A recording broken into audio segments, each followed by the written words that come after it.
वक्रतुंड महाकाय सूर्यकोटि संप्रभा निर्विघ्नं कुरु मे देवं सर्वकारेषु सर्वदा। ओम श्री गणेशाय नमः। आप सभी को सकट चौथ की हार्दिक शुभकामनाएं। आप सभी पर भगवान गणेश जी अपनी कृपा सदा सर्वदा बनाए रखें। इसी मंगल कामना के साथ आज की वीडियो का शुभारंभ करती हूँ। सनातन धर्म में सकट चौथ का व्रत बहुत महत्वपूर्ण माना जाता है। माघ मास में पड़ने वाली सकट चौथ का हिंदू धर्म में खास महत्व है। इस दिन भगवान गणेश की पूजा की जाती है और माताएं संतान की लंबी उम्र की कामना के लिए निर्जला व्रत रखती हैं। सकट चौथ को संकष्टी चतुर्थी, बर्क-कुंडी चतुर्थी, तिलकुटा चौथ के नाम से भी जाना जाता है।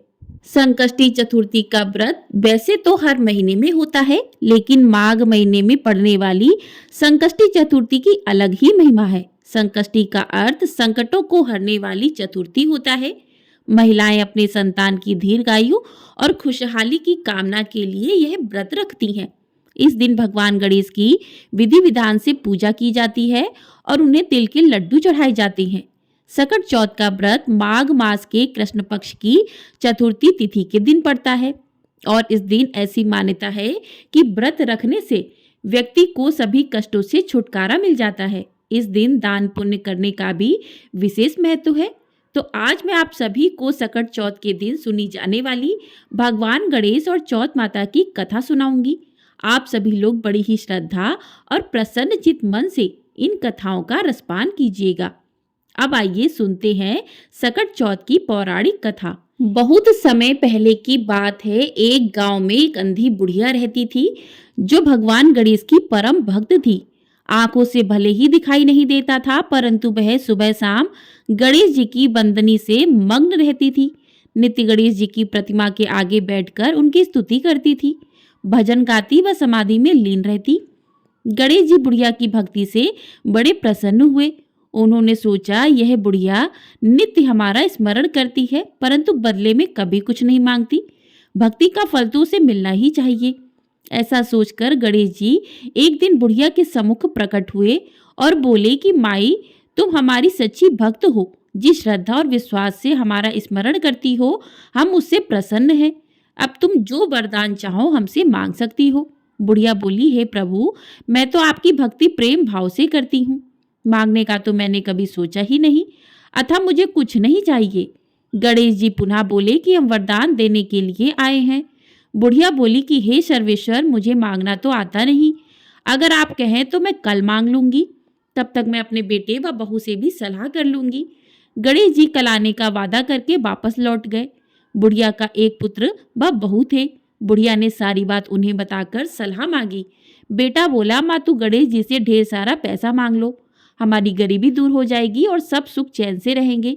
बुढ़िया की बहू बोली, नहीं माँ जी, आप एक सुंदर पोते का वरदान मांग लो, वंश को आगे बढ़ाने वाला भी तो कोई चाहिए। बुढ़िया बेटे और बहू की बातें सुनकर असमंजस में पड़ गई। उसने सोचा, यह दोनों तो अपने अपने मतलब की बातें कर रहे हैं। बुढ़िया ने पड़ोसनियों से सलाह लेने का मन बनाया। पड़ोसन ने भी नेक दिल की थी।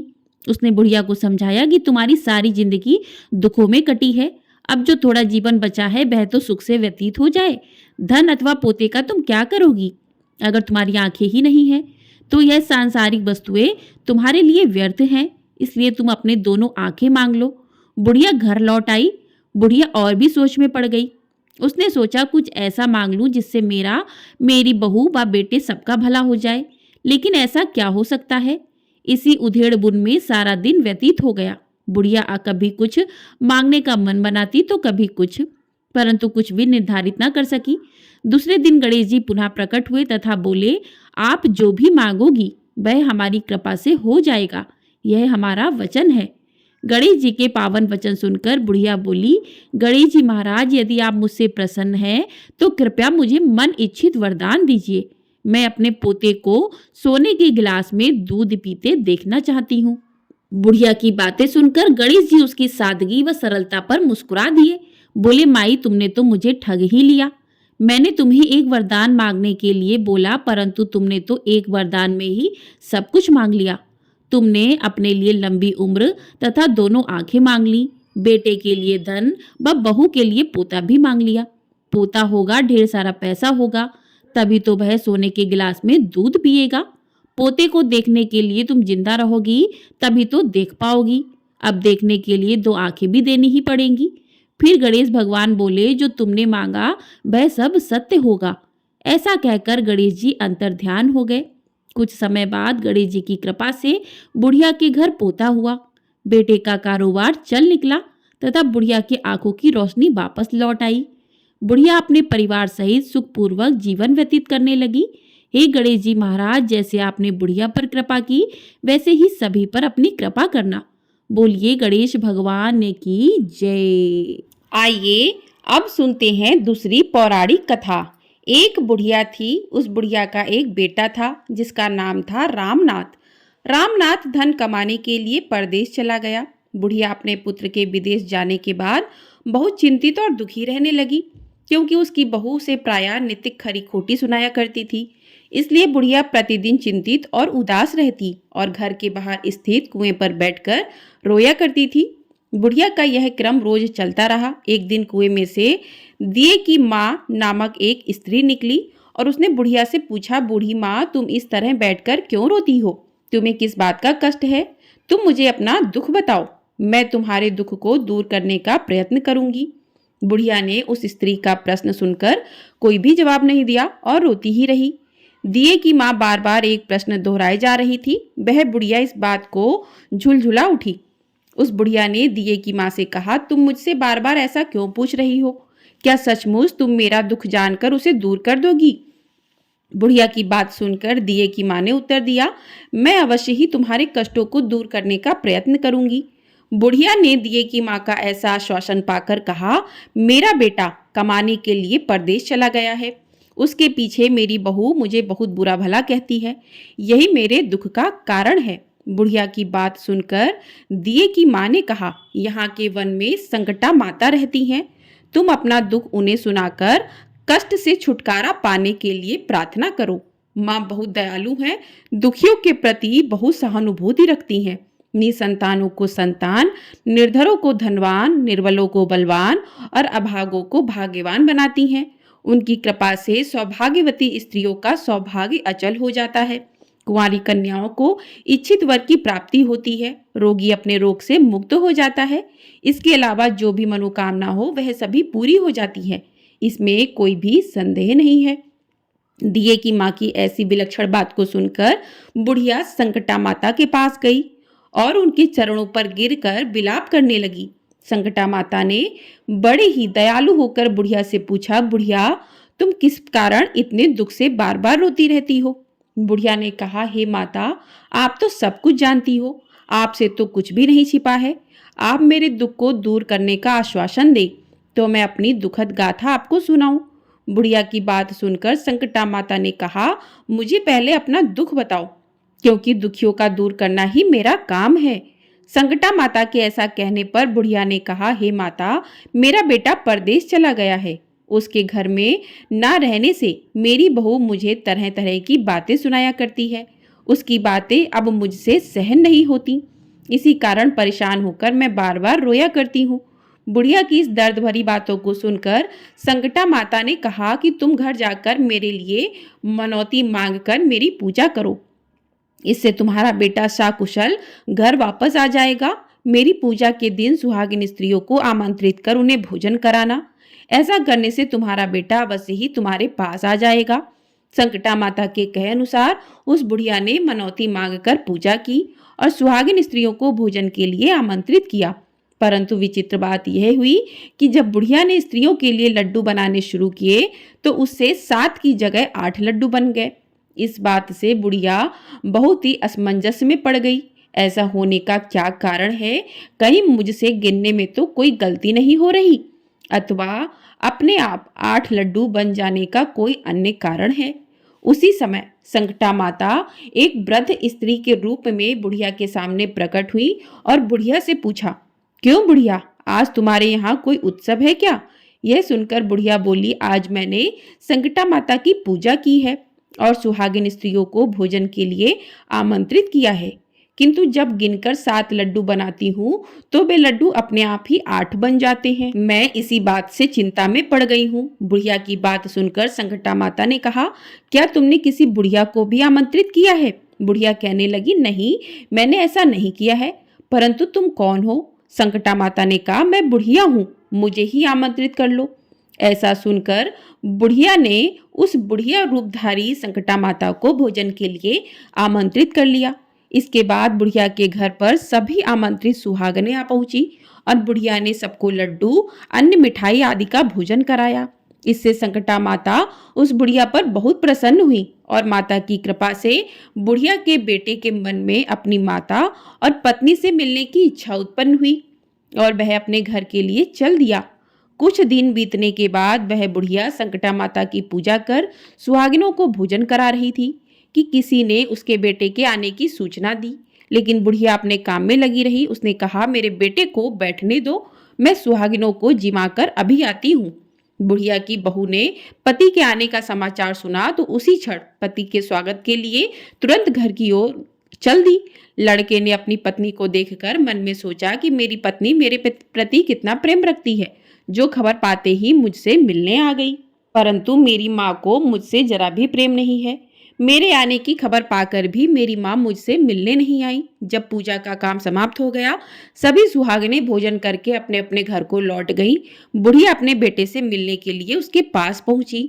माँ के आने पर बेटे ने पूछा, माँ अब तक कहाँ थी? माँ ने कहा, बेटा, मैंने तुम्हारी कुशलता के लिए संकटा माता से मनौती मांग रखी थी, उसी को पूरा करने के लिए सुहागिन जिमा रही थी। संकटा माता की कृपा से उसका मन अपनी पत्नी से हट गया और उसने माँ से कहा, माँ, या तो मैं यहाँ रहूंगा या तो ये रहेगी। बुढ़िया ने कहा, बेटा, तुम्हें मैंने बड़ी कठिन तपस्या से पाया है, इसलिए मैं तुम्हें नहीं छोड़ सकती। चाहे बहू का भी त्याग करना पड़े, मैं कर सकती हूँ। अतः लड़के ने अपनी पत्नी को घर से निकाल दिया। घर से निकलकर बाहर आई तो बहुत दुखी मन से एक पीपल के पेड़ के नीचे बैठकर रोने लगी। एक राजा उधर से जा रहा था। उसे रोता देखकर राजा रुका और पूछा, तुम क्यों रो रही हो? तब उसने अपनी सारी व्यथा राजा को सुनाई। राजा ने कहा, आज से तुम मेरी धर्म बहन हो, इसलिए रो मत, मैं तुम्हारे सभी कष्टों को दूर करने का प्रयास करूंगा। यह कहकर राजा उस स्त्री को अपने महल में लेकर आ गया। महल जाकर राजा ने रानी को सारी कथा सुनाई और रानी ने कहा, देखो, आज से मेरी यह धर्म बहन है, इसी महल में रहेगी और इसको किसी भी प्रकार का कष्ट नहीं देना चाहिए। राजा के यहाँ पहुंचकर कुछ दिन बाद धर्म से प्रेरित होकर रामनाथ की पत्नी ने भी संकटा माता का व्रत आरंभ कर दिया और संकटा माता के निमित्त सुहागिनों को भोजन कराने के लिए आमंत्रित किया। उसने रानी को भी आमंत्रित किया। जब सभी सुहागिनें लड्डू खाने लगी तो रानी ने कहा, मुझे तो रबड़ी, मलाई और स्वादिष्ट मिष्ठान ही हजम होते हैं, यह पत्थर समान लड्डू कैसे हजम होंगे? ऐसी अवहेलनापूर्ण बातें कहकर रानी ने लड्डू खाने से मना कर दिया। कुछ समय बाद संकटा माता की कृपा से रामनाथ अपनी पत्नी को खोजते हुए राजा के महल में आया। वहां आकर अपनी पत्नी को संकटा माता की पूजा करते हुए देखा तो संकटा माता को हाथ जोड़कर प्रणाम किया और अपनी पत्नी से कहा, प्रिय, मेरे अपराध को क्षमा करो। उसकी पत्नी ने कहा कि हे नाथ, यह सब प्रारब्ध से ही होता है, इसमें आपका कोई दोष नहीं है। आप मेरे ईश्वर रूप हो, मेरे भी अपराध को क्षमा करें। यह कहकर दोनों ने विधि पूर्वक संकटा माता व्रत कथा सुनी और संकटा माता की पूजा की। पूजा को समाप्त कर सुहागिनों को जिमाकर दोनों पति पत्नी अपने घर की ओर प्रस्थान के लिए तैयार हुए। जाते समय रामनाथ की पत्नी ने राजा रानी से कहा कि जब मुझ पर दुख पड़ा था तो आप लोगों ने धर्म बहन बनाकर मुझे आश्रय दिया था। यदि आपको किसी भी तरह की सहायता की आवश्यकता हो तो मेरी कुटिया में निसंकोच चले आना। ऐसा कहकर दोनों पति पत्नी अपने घर चले गए। संकटा माता के प्रसाद का निरादर करने के कारण रानी पर भारी संकट आ पड़ा। रामनाथ की बहू के जाते ही उनका राजपाट सब नष्ट हो गया। ऐसी विपत्ति में पड़कर रानी ने राजा से कहा, ना जाने वह तुम्हारी धर्म बहन कैसी थी, उसके यहाँ से जाते ही सब कुछ नष्ट हो गया। रानी ने राजा से कहा, जाते समय वह कह गई थी कि जब मेरे ऊपर कष्ट पड़ा था तब मैं तुम्हारे यहाँ आई और कदाचित तुम्हारे ऊपर कोई भी कष्ट पड़े तो तुम मेरे घर चली आना, इसलिए हम लोगों को उसके यहाँ ही चलना चाहिए। ऐसा विचार कर राजा रानी दोनों ही अपनी धर्म बहन के घर गए। वहां जाकर रानी ने कहा, बहन तुम्हारे जाते ही ऐसा क्या हो गया कि हमारी सारी संपत्ति नष्ट हो गई। हम लोग बहुत परेशानी में पड़े हुए हैं। रानी की बात सुनकर रामनाथ की पत्नी ने कहा, बहन मैं तो कुछ नहीं जानती। मेरी तो सब करता धरता संकटा माता है, इसके अतिरिक्त कोई दूसरा नहीं। इसलिए मेरी राय में तुम संकटा माता से अपनी भूलों के लिए क्षमा याचना करो। उन्हीं की मान मनौती से तुम्हारा काम बन जाएगा। तुम्हारे सारे बिगड़े काम अपने आप सुधर जाएंगे। रामनाथ की पत्नी की बातें सुनकर रानी ने श्रद्धा भक्ति से संकटा माता का व्रत किया और सुहागिनों को जिमाकर अनजाने में हुई सभी भूलों के लिए संकटा माता से बार बार क्षमा मांगी। रानी के ऐसा करते ही संकटा माता प्रसन्न हो गई और रात में रानी को स्वप्न में कहा कि तुम दोनों पति पत्नी अपने महल को चले जाओ। वहां जाकर मेरी पूजा करना और मेरे निमित्त सुहागिनों को जिमाना। ऐसा करने से तुम्हारा गया हुआ राजपाट तुम्हें दोबारा वापस मिल जाएगा। सुबह होते ही रानी ने अपने स्वप्न की बात राजा को बताई। रानी की बात सुनते ही राजा उसी क्षण रानी को साथ लेकर अपने महल की ओर चल दिए। महल में आने के बाद राजा रानी ने संकटा माता के कहे अनुसार पूर्ण भक्ति भाव से माता संकटा की पूजा की और सुहागिनों को भोजन कराया। ऐसा करने से उनका बिगड़ा हुआ सारा समय सुधर गया और सारा राजपाट उन्हें वापस मिल गया और वह पहले की तरह राज्य को भोगने लगे। बोलिए संकटा मैया की जय। बोलिए भगवान गणेश की जय। बोलिए चौथ माता की जय। तो इस प्रकार से ये कथाएं यहीं पर समाप्त हुई। मिलते हैं अगली वीडियो में। आपको ये वीडियो पसंद आई है तो वीडियो को लाइक शेयर, चैनल को सब्सक्राइब कर लीजिएगा। आपको हमारे चैनल पर माघ मास महात्म्य की कथाएं सुनाई जा रही हैं। यदि आप उन कथाओं को सुनना चाहते हैं तो चैनल को सब्सक्राइब करके ढेर सारा प्यार अपना ज़रूर दीजिएगा और कमेंट बॉक्स में गणेश भगवान की जय भी अवश्य लिखिएगा। बोलिए गणेश भगवान की जय।